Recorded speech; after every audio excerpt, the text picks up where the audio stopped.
before his minds, Armilad Isagaliabot, already prepared for this conference. To give him the due respect that he deserves, we did not take him out or his name from the program. We know his spirit is with us today, but today we are very lucky to have the President of the Philippine Daily Inquirer, Sandy Prieto Ruales, to read his report.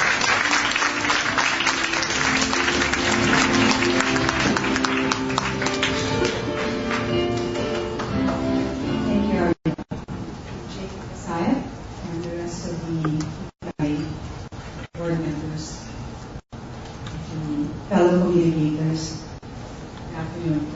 It's very nice to be here with you today. As Carmel was saying, Danny kept PPI very close to his heart.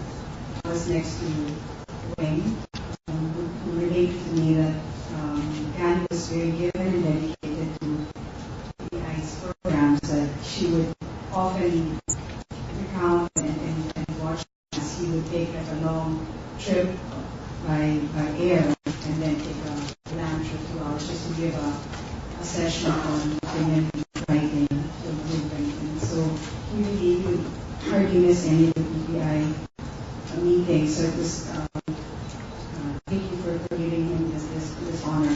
Needed to plan also to prepare a speech way before this meeting.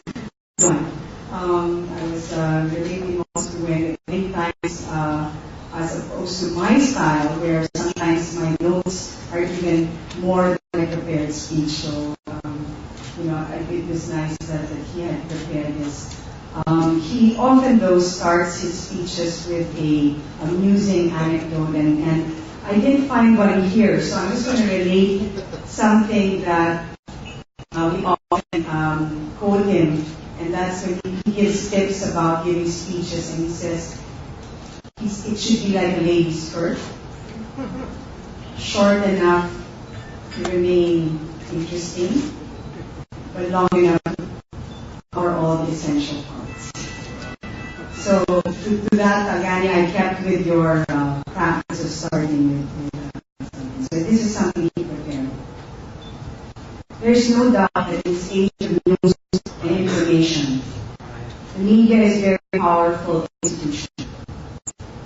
In a democracy, the free media plays a very important role in promoting and protecting the public interest. Traditionally, the media has taken an adversarial stance towards government.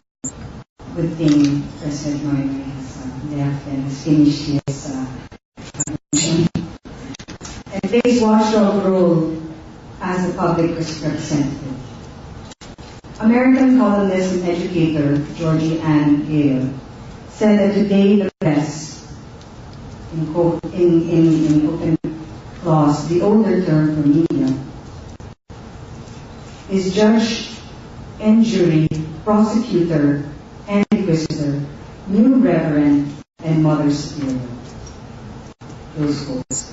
Should recall that U.S. Librarian of Congress James Billington told her one day, the media has replaced the church. It now provides the value mediators for people's lives. It is a validator of politics. It is where power is. It is kind of spiritual power together with corrosive cynicism.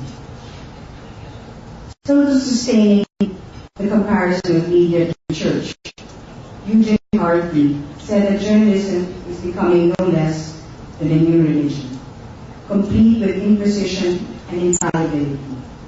He said, open quotes, media power is now acknowledged to have moved beyond the index to the inquisition, whereby the media decide who is to be sustained, who is to be rejected, who is to live and die in the public eye. These commentators were talking about the media in the U.S. and other Western countries, but they might as well have been talking about the media in the Philippines. The media also exerts a lot of influence in the Philippines. The media can raise some people to heights of power and popularity. They can bring them down to thoughts of ignominy and shame. The media is a champion of public interest and public trust. It is the watchdog of government.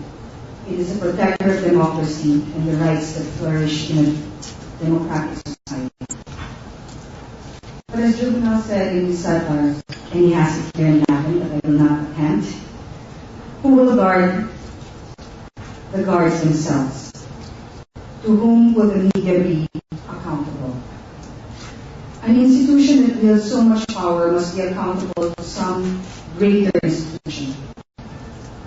If we are to pretend to speak in the name of people as their representatives, we will have to offer the people some proof of our honor beyond what we have here said. Another journalist, Michelle Salmon, said that for the public to know that media acts in the public interest, it must be voluntarily accountable to its public. But for media to be accountable, it must be also seen to be accountable or becomes meaningless. Media commissions and councils all over the world have called for greater media accountability and ethics in the past 50 years. In 2005, French media ethicist Bertrand said, "As I studied media ethics off and on for about 20 years, it became evident to me that the survival of mankind is predicated on the generalization of democracy, that no democracy can exist without press freedom, and that press freedom cannot survive if media are unethical." There are two often cited models of media accountability that are seen to work effectively. But some commentators have said that both are imperfect and problematic. The first model is economic marketplace, which based loosely on Von Neuer's notion